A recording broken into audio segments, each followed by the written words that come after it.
Hello everybody.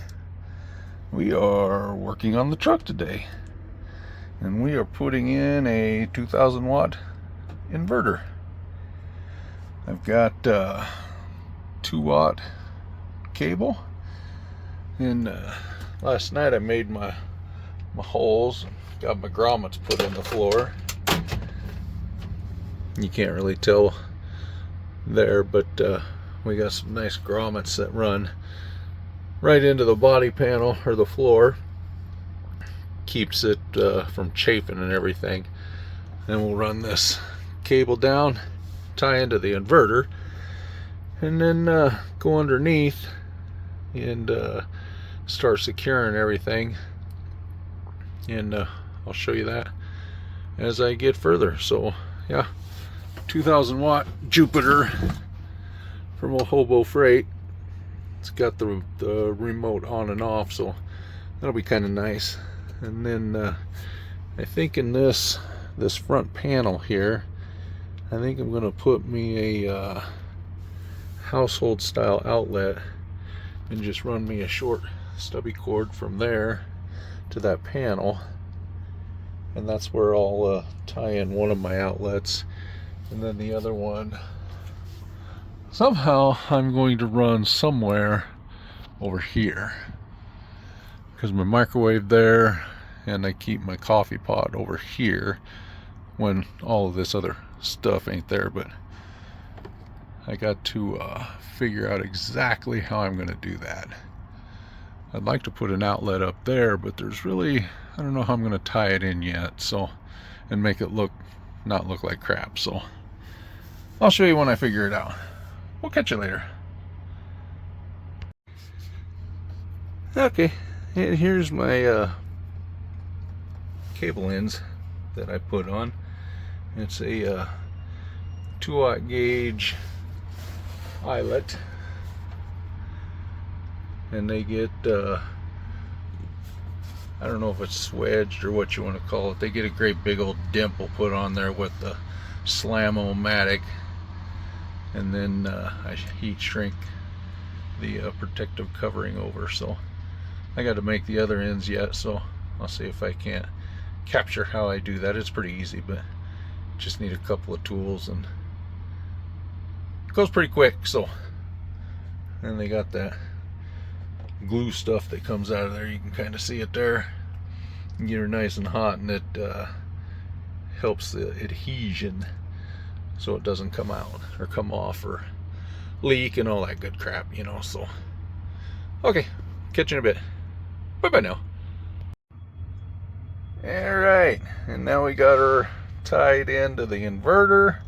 Everything's dangling underneath the truck. Ain't nothing tied into the truck yet, other than right here on the inverters. And I don't have fuses here yet anyhow, so I'm waiting for the old Jungle website to deliver my fuse today. So I got everything else, but I'm just waiting on fuse. But that's how she looks, tied in there. So that's how we gonna run. Catch you in a bit. Yeah, and I almost forgot. You got to put the filter back in there. I pulled that one out the other day.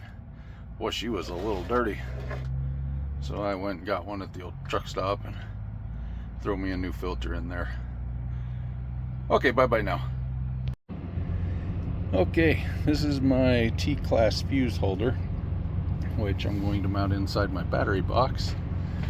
And I believe I'll put it right there alongside that wall. Now I've added some stuff in here myself. I've got this little mini fuse holder, and then this smaller mega fuse, and that stuff is all for my OD lights, so everything is independent of the truck. All the stuff that I add is independent from the truck. That way, when I decide to nuke it or screw something up, it doesn't necessarily wipe out the truck's electrical, because that would be bad. And then over here I have one of the controllers for my OD lights, and it works pretty dang good in here. It's been in here since last April, and everything is nice and clean, tight. It's a little dusty, but I mean, there's nothing in there that is screaming bad juju. So,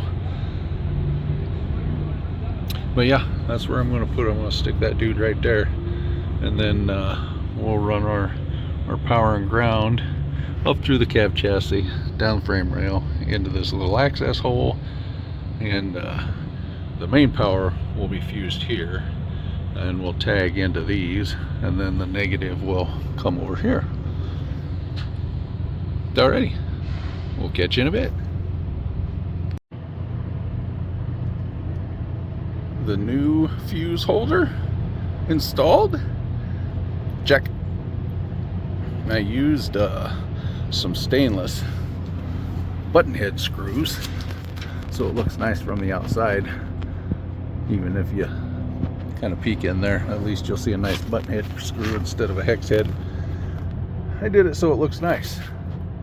No, I did it because that's what I had in the hardware cabinet at home that happened to be stainless. It was a side benefit that it looks nice. And one thing that is vitally important is to make sure you put your drill bit box underneath where you're drilling. That way you fill it with shavings. Yeah, that's what we like to do. So, another thing I got to figure out, if I want to do it or not. I kind of want to do it, but it involves making holes. And I don't like making holes. As this dude here is your remote on-off switch, and that will obviously turn it on from inside the bunk, which that could be kind of cool.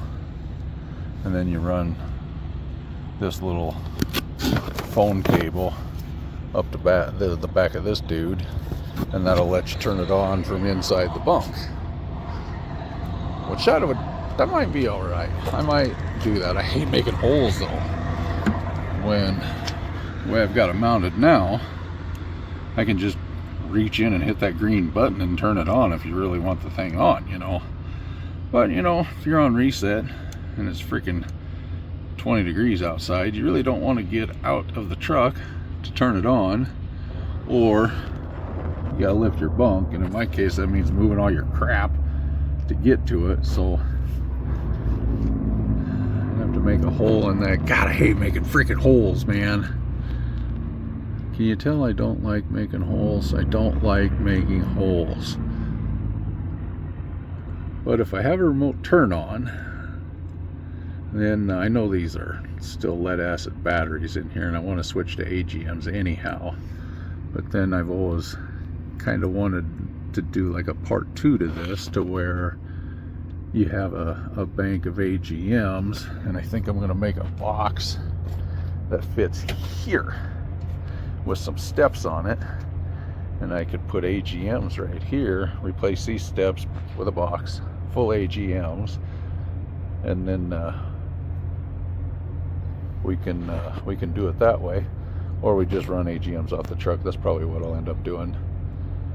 But eventually that Predator generator, I would like to switch over to the 5000. That way I can start that from inside the cab also, and then a fat guy doesn't have to get out when it's cold at all except to refuel it. Now, why would you want a generator plus the inverter? Well, I can tell you that. I'm glad you asked.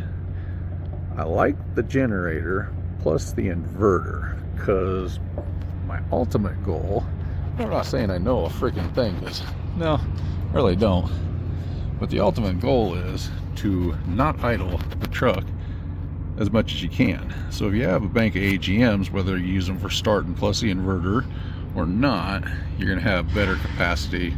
Now you have the same capacity, you'll just have a longer run time versus the lead acid. But with the generator, you have redundancy. And I can tell you for a fact, with no inverter, and when something happens to your generator, not only are you stuck running the truck, but then you're stuck buying truck stop coffee and sandwiches And that crap gets expensive, man. Like $3 a cup, and you drink at least 2 a day. Subway sandwiches, $13. So, I mean, by the time you get a couple sandwiches, a couple cups of coffee, you're like $30 a day pretty quick. So yeah, it's, for me, it's redundancy. I can have the generator, the batteries, plus the inverter, and still not even come close to what an APU costs. And between me and my brother, we've had more ridiculous problems with APUs and warranties and lack of parts, no parts. Try and get it fixed. Oh yeah, it's fixed. No, it's not really fixed, but bring it back in, we'll fix it again. And it's just a vicious cycle of money draining. So ultimate goal is, one, the least idle on the truck that I can get. Obviously when it gets, you know, super cold, you idle the truck. But then the nice thing about that generator, and I've run it on this 4550 before, so I got me a nice heavy drop cord. I'll fire that generator up and I'll run it over on drop cord, and I'll plug that dude right into my old engine heater, and that will help, you know, things stay somewhat warmish when it's super cold. So, but yeah, that's where I'm at now. Believe it or not, I will fit between the ground in that tank, so I can get way up in there where them two cords are coming out of the floor, and I can start routing that over. And I got a pretty good idea how I'm going to do that, so that should be a pretty slick little deal. But I'll crawl my carcass under there, and we'll start that. So we'll cut you on from in there, under there. Yes, I fit under there. What do you mean you don't believe I do too fit under there? I done it 3 times yesterday, and I'd only got stuck once. So I'll catch you in a bit. Bye bye now. Okay, so here's my idea for running my wiring up underneath. You got me a fancy pantsy battery operated pop rivet gun, which, if you've never used these things are freaking awesome, because they will pop these big old pop rivets like nobody's business. So what I'm going to do is I'm going to take me the rubber insulated clamps like such. Now if you can imagine, we'll say the positive is on the left, the negative is on the right. We're going to use a cross brace up underneath the truck, and we'll line them up like this, and then through that hole I'm going to run me one of them big honking pop rivets, and we'll pop rivet that dude right to the bottom side of one of those cross braces on the truck. So essentially it will look, yeah, something to that effect, to where that pop rivet will sandwich those closed, and then you will secure your 2 cables, one on each side, inside that rubber insulation. And if done correctly, you shouldn't have to worry about any kind of chafing from movement or any of that nonsense. And if the pop rivets don't work, then where those cross braces are, you should be able to get a nut and bolt up there and put a nylock on it, and that'll work too. But I got this stuff, I've had this stuff for eons. It's like, well, it's sitting in the hardware cabinet, so we just as well use it, right? Right. Good thoughts. Okay, we'll catch you in a bit. Bye bye now. Ha! See? Told you I fit. So, what we have here, the game we're playing is anything sharp. And those there are the grommets that I used for pass-through on the floor. They work really good, and they won't allow them wires to be cut, providing that you put enough support and on those cables where they don't hit anything sharp. So like the edges of that crossbeam, You want to pay particular attention to that. The edges of those cross beams, depending on where we drop down and get into our box, because our box connection is up over yonder. That gray deal in that hole, that's where we're headed. So again, we're playing anything sharp. And yeah, truth be told, you could probably just drop straight down and wire tie onto that, you know, everything's already there. But I want some support from there to somewhere up here, and that keeps it from jiggling back and forth. Even if it's just one set of clamps, that will keep it from jiggling back and forth, and we don't rub through our grommets, which eventually rubs through our insulation, and that would be bad. So I'm going to tie into this cross brace somewhere in here, and this should be, yeah, that's just simple lightweight angle. I'll probably use this one here and over this one, because this is a little bit thicker. So we'll probably just drill and pop rivet somewhere in here. Get your fingers out of the way, doofus. Yeah, I'm sorry. But yeah, somewhere in here. I was going to use this one, but that's really thin. So we'll probably go here and maybe go there, and then if we don't go there, we'll just go in here somewhere and then bring it down in a nice swooping motion. You don't really want to use tight bends if you can at all help it. Try and keep your turns and things kind of loopy and swoopy, not tight. So that's what we're gonna do. Check back in a bit. Bye now. Okay, one thing I should mention before you decide to go blasting a bunch of holes in your truck,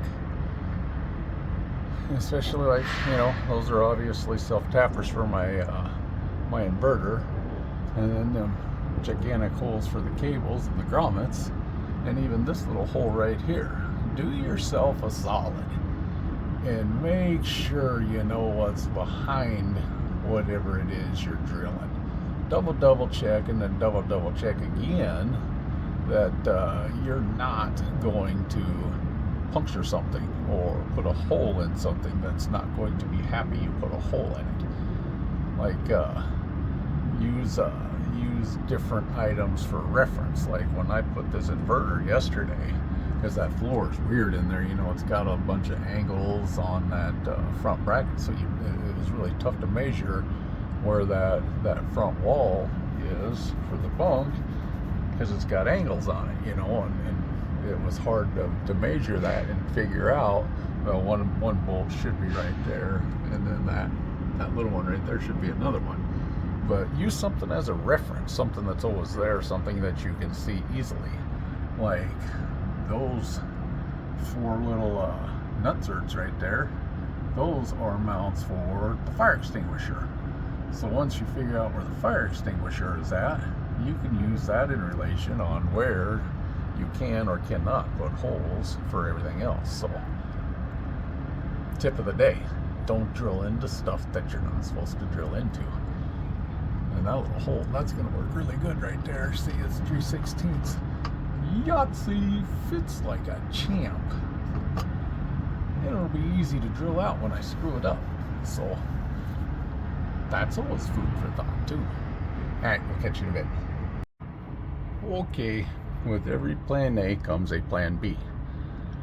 And I went to use the eyelet holes of those rubberized clamps together, and with the thickness of the tabs and the thickness of the angle iron, it was just a skosh too thick to be able to get a good mash on that pop rivet. So I opted to just still use the clamps, but spread them apart just a freckle.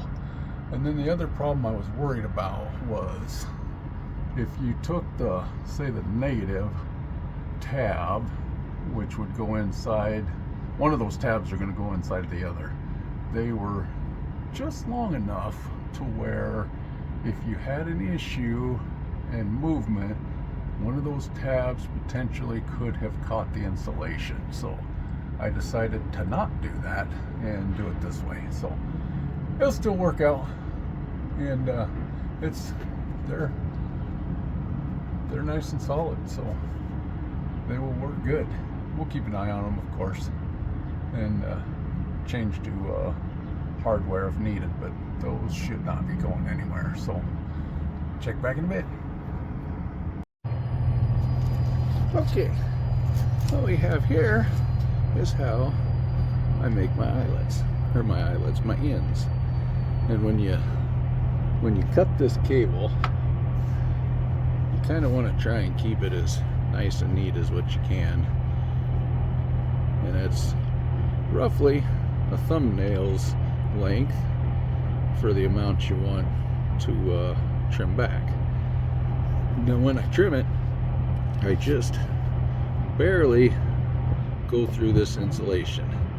You try your best not to get into the copper strands, so just lightly trim all the way around and then grab it and give it a wiggle and a bend, and that will break that insulation where you can pull it off and you don't have to go so deep that you're cutting the strands. And then really the hardest part for me is getting all the strands. Oh my god, I did it on the first try. What? But yeah, getting all the strands shoved in there without getting some of its buddies off on the outside. Then I got this smasher, and you place this dude in here like such and get it seated all the way back, and make sure your insulation's all the way to your brass, and then you hold everything just so, and then you grab your whack-a-mole and you, when it changes to a different thud, you got her. Let go, thank you. And that gives you a nice crimp. So then, since this is a positively charged cable, aka red, I use the red heat shrink, and it goes on like just like that. And I use a battery powered heat gun from old Hobo Freight, and it takes a little bit, but it works good. And you just heat shrink that dude on there. I am no expert. I'm not telling you this is how to do it, but this is how I do it. And I ain't set no fires yet, so.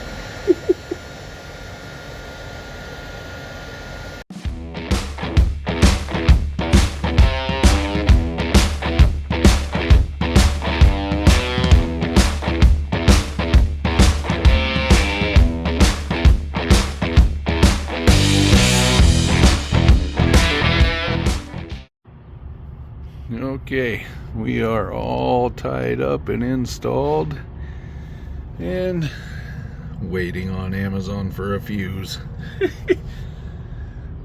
Everything's tied up underneath the truck. You'll have to take my word for it, because I am not scooting under there again for a while, until next time, but not today. But yeah, it went pretty decent. So I added a little clamp there. Still playing the game, keep away from everything sharp, so I was worried about it rubbing on that little edge there. I'm sure it'd have been fine, but now it's super fine. So yeah, I don't think I'm going to put the remote switch in, because I just don't like the idea of cutting a 2x2 hole into either that metal or plastic or somewhere up in the truck. I'm not going to do that.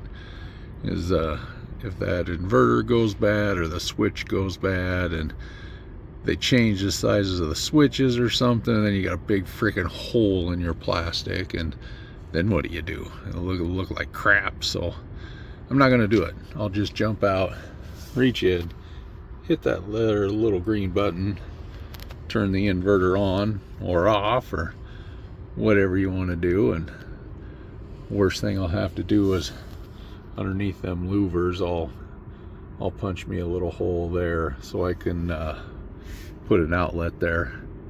That way I can run a jumper from the inverter to those outlets, and then I can run me a cord up to my microwave and whatnot there until I get that figured out. How I'm gonna get electrical way up there, but I haven't looked at that just quite yet, so we'll figure it out though. I gotta go to Home Depot, give me a couple plugs, outlet box, you know, rubber cord, whatever. Go get that, and off we go to the Home Depot, because Amazon is not here yet. So we'll catch you in a bit. Bye bye now.